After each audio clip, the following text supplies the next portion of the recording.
রাশিয়াতে অ্যাপ্লাইয়ের জন্য কার কাছে যাওয়া উচিত, এজেন্সি অথবা বড় ভাই যারা রাশিয়াতে আছে? এর মধ্যে আপনাদের কিছু ডিফাইন করতে হবে। ডিফাইনটা কীভাবে করবেন সেটা আমি আপনাকে ছোট করে আজকে ব্লগের মধ্যে বলে দিব। আশা করি সবার উপকারে আসবে। সো ভিডিওটা পুরো দেখবেন শেষ পর্যন্ত না টেনে, তাহলে অনেক কিছু জানতে পারবেন। সো ভিডিও শুরু করা যাক।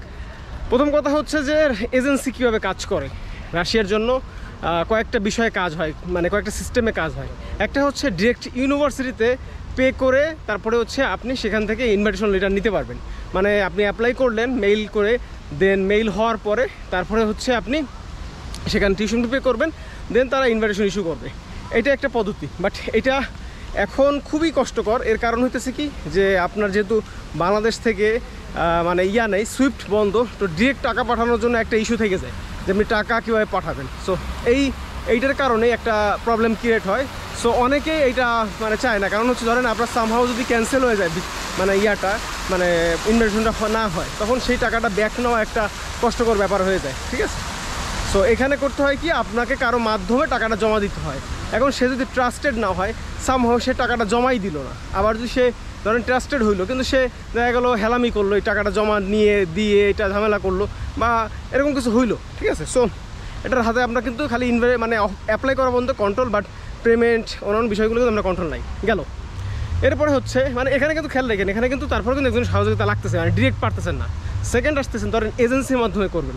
কারণ এজেন্সি কী করে, এজেন্সি হচ্ছে নিজের কোনো মানে এখানে কিন্তু ইউনিভার্সিটি নাই যে সে এখানে অ্যাপ্লাই করে দিল এবং সে মানে পে করে দিল বা সে করতে পারো, সে কিন্তু ডিরেক্ট করতে পারতেছে না। সো কী করে, ধরেন আমাদের মতো করা স্টুডেন্ট যারা এখানে রানিং পড়াশোনা করতেছে এবং বাংলাদেশে তাদের কানেকশন আছে এবং তাদের সাথে এই এজেন্সিগুলো কোলাবরেট করে। সো এখানে এজেন্সিগুলো কোলাবরেট করে, বিয়ে হচ্ছে এখানে শুক্রবার হলে বিয়ে হয়। সো এজেন্সিগুলো কিন্তু কোলাবরেট করে, মানে এজেন্সিগুলো কোলাবরেট করার পরে দেন তারা কিন্তু এখানে স্টুডেন্টদের মধ্যে একটা গ্যাপ রাখে। ঠিক আছে, ধরেন যেটুকু টাকা লাগে তার থেকে বেশিই নেয়। এখন ধরেন আপনি বলতে পারেন যে ভাই এজেন্সিরা বেশি নিচ্ছে কেন? ধরেন একটা এজেন্সি সে নিজের চার্জ আছে, সে যেহেতু অফিস নিয়ে বসে, একটা গ্যারান্টর রাখে, সব কিছু মিলে তার কিন্তু একটা চার্জ থাকে। সো এটা কিন্তু সে নিতেছে। এরপরে হচ্ছে কি, সে স্টুডেন্টের মাধ্যমে করাচ্ছে, সেই স্টুডেন্ট বা রাশিয়ার কোনো কোঅর্ডিনেটর তারও কিন্তু একটা চার্জ আছে, তাকে কিন্তু সেই চার্জটা পে করতে হয়। সো চার্জ পে করার পরে এই অ্যামাউন্টটা একটু হাই হয়ে যায়। তবে অনেকে মনে করে যে এজেন্সিতে করলে হয় কি, ধরেন আপনি টুকটাক মানে পাসপোর্টে জমা দিচ্ছেন, তার সাথে কোলাবের তার অফিসে যেতে পারছেন, এইটা তারা রিলায়েবল মনে করে। আমিও মেনে নিতেছি, কোনো সমস্যা নেই, বাট অ্যামাউন্টটা কিন্তু অনেক বেশি হয়ে যায়। সামহাও আমি যদি বলি মোর দ্যান 2 লাখ হয়ে যায় অনেক সময়। এর কারণ হচ্ছে, বললামই তো আপনাদের কারণটা কেন হবে এই কারণে। এরপরে ধরেন আপনি মেনে নিলাম যে আপনি করলেন ওখানে, কিন্তু আপনারা যখন মানে সমস্যাটা হয় যে আপনারা মানে রাশিয়াতে এমন কাউকে দিয়ে অ্যাপ্লাই করাচ্ছেন, ডিরেক্ট স্টুডেন্ট যারা আসলে অ্যাপ্লাই করার ক্ষমতা রাখে কিনা অথবা তারা ওয়েল নোন কিনা এই বিষয়গুলো নিয়ে, এটাও একটা সন্দেহের বিষয় থাকে। ওই হিসাবে আপনারা যখন অ্যাপ্লাই করে ফেলেন তখন কিন্তু একটা ঝামেলা ক্রিয়েট হয়। কীরকম ক্রিয়েট হয় এই ঝামেলাটা আমি আপনাকে বলি। ঝামেলাটা হয় হচ্ছে যে আপনি যখন তাদের কাছে দিচ্ছেন ফাইলটা, সে ফাইলটা আসলে প্রসেস করতে পারতেছি কিনা, এর আগে কতগুলো ফাইল প্রসেস করছে এটা কিন্তু আপনি জানেন না। আপনি জাস্ট ধরেন আমার মতো একজন ভিডিও দেখতেছেন, আপনি জাস্ট খালি বলছেন ভাই আমি অ্যাপ্লাই করবো, সে আপনাকে বলতেছে এইটা ওইটা, দেন আপনি অ্যাপ্লাই করে ফেলতেছেন, বাট আপনার কিন্তু নিজের কোনো রিসার্চ নেই। ধরেন আপনি রাশিয়াতে আসবেন, রাশিয়াতে যে স্টেটে যাবেন সেই স্টেটগুলো সম্পর্কে ধারণা বিভিন্ন রকম। আপনি র্যান্ডমলি কী করতেছেন, ধরেন আপনি আমাকে নক করতেছেন, করে বলতেছেন যে ভাই আমি রাশিয়াতে আসতে চাই, কোন স্টেট আমার জন্য ভালো হবে? আরে ভাই এটা তো আপনাকে দেখতে হবে কোন স্টেট ভালো হবে, কারণ আমি আপনাকে অ্যাপ্লাই করে দিলে আমার যেখানে কমিশন বেশি, আমার যেখানে টাকা বেশি এলাম, আমি সেখানে আপনাকে ফাইল দিব, তাই না? অথবা আমার যেখানে মানে করার ক্ষমতা আছে আমি সেখানে করবো। আর যদি আমি ফ্রড হই তাহলে তো আমি টাকা নিয়ে আমি ভাই অ্যাপ্লাই করছি, আপনার ইনভাইটেশন কিছু আসে না, অলরেডি কিছু আসে না, অত ফেক আপনি ডকুমেন্ট আপনাকে দিয়ে দেবো, তাই না? সো এই কারণে আপনারা বিভ্রান্ত হয়ে যান। আপনারা মনে করেন যে ভাই আমরা টাকা পয়সা মেরে দিচ্ছি, যারা কাজ করি অরিজিনালি তাদেরকেও আপনারা সন্দেহ করেন গেল। এরপরে হচ্ছে আপনারা যদি তাদের মধ্যে ফাইল দেন, তার আগে আপনাকে রিসার্চ করতে হবে যে কোন স্টেটে আপনার জন্য ভালো, কোথায় কতটুকু ইনকাম হতে পারে। রাশিয়াতে অলমোস্ট কয়েকটা স্টেট বাদে ইনকাম মোটামুটি একেবারে অনেক হাই সম্ভব না। সো সেখানে যদি আপনি হিউজ অ্যামাউন্ট দিয়ে আপনি এখানে আসতে চান, সেক্ষেত্রে আপনার জন্য অনেক কষ্টসাধ্য হয়ে যাবে। সবথেকে ভালো হয় ধরেন আপনারা যদি মনে করেন যে না এটা বিশ্বস্ত না, আইসেন না, বাট আপনাদের যদি এখানকার স্টুডেন্টই অ্যাপ্লাই করেন সবথেকে বেশি ভালো হয়। কারণ হচ্ছে আপনার সেও একটা অ্যামাউন্ট নেবেন। ভাই আপনারা যদি মনে করেন যে আপনার কাছ থেকে $200 বিনিময়ে তারা কাজ করবে, এটা সো ফানি, ঠিক আছে? এটা মনে হবে আমার কাছে, মানে মনে হয় মানে বলার কিছু নাই, বাট মনে হয় যে একদম ফানি জিনিসটা। কারণ $200 মানে ভাই এইখানে রাশিয়াতে আপনার 15,000 টাকার 15 না সরি ধরেন 16-17 হাজার টাকাই আসে। তো 16-17 হাজার টাকা ভাই, এরা তো মানে আমরা তো মানে অল্প দিনের মধ্যে ইনকাম করে ফেলি, মানে অল্প কিছু কাজের মাধ্যমে। তো আমার কেন ভাই এত পেরা নিতে হবে? একটা বছর আপনার পিছনে টাইম দিব আমি, এই ফাইল এখানে নিব, ওই তো জিজ্ঞেস করে আপনি আমাকে ফোন দিতে পারতেছেন। ইউরোপে অ্যাপ্লাই করলে তো ভাই এত কথা থাকে না, সেখানে অ্যাপ্লাই করে তাদের ইচ্ছা মতো তারা মেইলে রিপ্লাই দেয়, ধরেন 15 দিন 20 দিন পরে রিপ্লাই দেয়। সো মেনে নিচ্ছে কিন্তু আপনারা।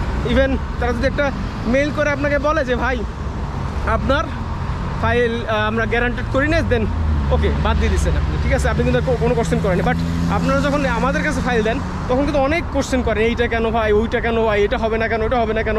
আপনাদের যখন কাজ করে আমরা যারা নিয়ে কাজ করি, এটা কিন্তু সার্টেন অ্যামাউন্ট আমরা 100% নিব। এটা না স্বীকার করার কিছু নেই, কারণ ভাই আপনার কাজ করবো, টাকা নিবো না। এটা তো মানে এরকম তো হয় না যে আপনি আমার মায়ের পেটের ভাই, তাও তো ভাই মানে এখানে কিছু কস্টিং আছে, আমার টাইম বাদ দিয়ে আমার কাজ বাদ দিয়ে আপনার সাথে করবো, সবারই এজেন্সি বলেন আর আমরা যারা কাজ করি। সো এখানে ভাই মানে লুকানোর কিছু নেই। অনেকে লুকায় জিনিসগুলো, আমি লুকাই না, ঠিক আছে। আমার যে কাজগুলো করি আমি কিন্তু সুন্দর করে বলেই দিই যে আমার কিন্তু খরচ আছে বা আমার একটা অ্যামাউন্ট আমি রাখি, সো এটা আপনাকে দিতে হবে। এখন যারা মনে করেন যে ফ্রিতে কাজ করবে, আপনাকে বলেন যে ফ্রিতে কাজ করবো, বাড়তি কমিশন দেবে, হ্যান ত্যান বিভিন্ন ভুংচুং কথাবার্তা, এগুলো সব ভুংচুং কথাবার্তা। ও আপনার কাছে ডিরেক্ট বললে আপনি হয়তো আসবেন না, সে কারণে একটু ঘুরায় পেঁচায় কথা বলতেছে। সো আমি সাপোর্ট করি যে সত্য কথা বলে কাজ করা। মানে আপনাকে যে ভাই ধরেন আপনার এত টাকা টিউশন ফি, ওখান থেকে আমি আমার সার্ভিস চার্জ এত হতে পারে, অনেক এরকম নাই, ধরেন 50 থেকে 1 লাখ টাকা পর্যন্ত স্টুডেন্ট নিয়ে থাকে, এবং এটা পুরোপুরি ওর্থ। আপনার এজেন্সিতে 2 লাখ টাকা খরচ করার থেকে ধরেন আপনার কিন্তু এই অল্প টাকা, মানে এই টাকা কিন্তু 1 লাখ টাকা কিন্তু কম, ম্যাক্সিমাম 1 লাখ টাকা, বেশি নেওয়ার কথা না। যদি না সেটা ভিন্ন বিষয়, সেটা তাহলে সে ইচ্ছা করে জোর করে নিতেছে, এটাও খারাপ জিনিস, আমি এটা সাপোর্ট করি না। তবে আপনার যদি মনে করেন $200, $300, $100 বিনিময়ে আপনার কাজ করে দেবে আপনাকে স্টুডেন্ট হিসেবে রাশিয়াতে বা ধরেন বিদেশে এনে দিবে, এটা সো ফানি ভাই, ঠিক আছে। সো এই চিন্তা বাদ দেন, আর এজেন্সিতে যাইতে পারেন যদি আপনার মনে হয় যে না আপনি রিলায়েবল মনে করতেছেন না বা রাশিয়ার কাউকে, তো আপনি এজেন্সি করতে পারেন। আর যদি মনে করেন না যে আপনি অ্যাপ্লাই করবেন এবং এই আমরা যারা প্রচার করি বা আপনার যারা পরিচিত এখানে আসে, বন্ধু থাকতে পারে, ভাই থাকতে পারে, অথবা এরকম ইউটিউবার থাকতে পারে, আপনি যাচাই করে তারপরে হচ্ছে ফাইলটা দিবেন। এবং অবশ্যই আগে কিন্তু আপনি নিজেকে তৈরি করে নেবেন যে এখানে ইনকামটা কেমন হতে পারে, ঠিক আছে। একবার আহামরি মেলা ইনকাম আপনি করতে পারবেন না, আবার কমও হবে না, ঠিক আছে। মোটামুটি আপনার হার্ডওয়ার্ক করলে ভালো ইনকাম থাকে। শীতের সময় কাজ কম থাকে, এটা মাথায় নিয়ে আসতে হবে। গরমের সময় কাজ থাকে, তখন আপনাকে কাজ খুঁজে নিতে হবে, কেউ আপনাকে কাজ দিয়ে দিবে না। যদি বলে থাকে যে আপনার জন্য 1 লাখ টাকা 2 লাখ টাকা বেতনের চাকরি রেখে দিছি, এটা একদম সম্পূর্ণ মিথ্যা কথা। এই মোটিভেশনে পড়বেন না কেউ। আপনাদের আসতেছেন স্টুডেন্ট মিসাই, অবশ্যই আপনাকে পড়াশোনাটা আগে খেয়াল রাখতে হবে, আপনাকে পাস করতে হবে মিনিমাম, তারপরে না হয় বাকিটা করতে পারবেন। অন্যান্য দেশে বের করে দেয় এরা, কিন্তু যদি আপনি পাস করেন তাহলে কিন্তু আপনাকে পরবর্তী সুযোগ দেয়। পাস না করলে ভাই কিছু করার নেই, সব দেশে একই সিস্টেম। আর ফরেন এজে যারা আসতেছেন তাদের জন্য অনেক অপরচুনিটি আছে, বাট এটা আসলে জানি না যারা মস্কো থাকে বা অন্যান্য জায়গায় থাকে তারা কেন এইভাবে উল্টোপাল্টা বলে। হয়তো তাদের কাছে তাদের জায়গা ভালো লাগে, আমার কাছে আমার জায়গা ভালো লাগতেছে, এইটাই ভিন্ন ব্যাপার, ঠিক আছে। আমি এখানে কমফোর্টেবল ফিল করছি, অথবা আমি এখানে থাকতেছি মেলাদিন, হয়তো এই জন্যই। আর মস্কো যারা থাকছে তাদের হয়তো মস্কো ভালো লাগছে, এই আর কি। আর মস্কো ক্যাপিটাল ভাই, কিছু সুবিধা অবশ্যই বেশি থাকবে, সেটা মানে মানতে আমার নারাজ নেই, অবশ্যই আমি মানি। কিন্তু ভাই বরনেজও কম নাই, এবং আশেপাশে ভালো ভালো কিছু স্টেট আছে, স্টেটগুলো কম নাই, রেইজেন স্টেট আছে, তারপরে মস্কোর সাইডে এগুলো খুব ভালো জায়গা, ঠিক আছে। সো আপনারা এখানে জায়গাও দেখতে পারেন, বাট ইনকাম করবেন শুধু সেই আশায় আসেন না, বিপদে পড়ে যাবেন। পড়াশোনা করবেন, ভালো লাইফ করবেন, একটা ডিগ্রি নেবেন, দেন কিন্তু এখানে ভালো একটা জায়গায় আপনি পৌঁছতে পারবেন। ভালো ভাষা শিখলে ভালো চাকরি অবশ্যই করতে পারবেন, ঠিক আছে। সো এই আর কি, মোটামুটি বুঝাই দিলাম যে এজেন্সি দিয়ে করবেন নাকি বড় ভাই দিয়ে করবেন নাকি নিজে নিয়ে অ্যাপ্লাই করবেন, সব আপনারা ক্লিয়ার করে দিলাম এক ভিডিওর মাধ্যমে। আর যদি কোনো কোশ্চেন থাকে অবশ্যই কমেন্ট বক্সে কমেন্ট করতে পারেন। আমার হোয়াটসঅ্যাপ নাম্বার দেওয়া আছে অনলি ফর অ্যাডমিশন, যদি অ্যাডমিশনের জন্য নিতে চান তাহলে ওখানে করতে পারেন। সামনে ফেব্রুয়ারি ইনটেক আসতেছে, ফেব্রুয়ারি ইনটেক অন হয়ে গেছে অলরেডি, আমি ফাইল নেওয়া শুরু করব। যাদের মানে এজ 2000-এর মধ্যে তাদের ফাইলে নিতেছি, 2000 বেশি ফাইলে আমি নিতেছি না, অবশ্যই মিনিমাম এইচএসসি পাস থাকতে হবে। সো এই পর্যন্তই, ভালো থাকবেন, সুস্থ থাকবেন। আমি এখন আছে ভরোনেজ শহরের, ঠিক আছে, সেন্টারে আর কি। এখান থেকে শুভেচ্ছা সবার জন্য, আল্লাহ হাফেজ।